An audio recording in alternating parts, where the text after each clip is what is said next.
গুরুদেব, হুম। ওই পার থেকে এলাম, নদীর ওই পার থেকে আমাদের এখানে বসে যাই, একটু রেস্ট ফেল নিয়ে। তাহলে বস, তাহলে একটু রেস্ট করি, তারপরে যাবো। তাহলে এখন একটু রেস্ট করিলি, তারপরে যাবো। অনেক দূর থেকে এলাম তো, একটু বসে নি। মনে হচ্ছে এখন বিশে ধর নাগিন আছে মনে হচ্ছে, বুঝলি? হ্যাঁ গুরুদেব, আমারও হালকা হালকা মনে হচ্ছে এনে কিছু আছে।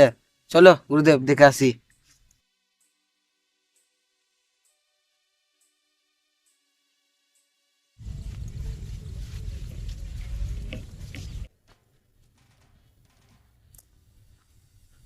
কি হ্যাঁ, বুঝলে?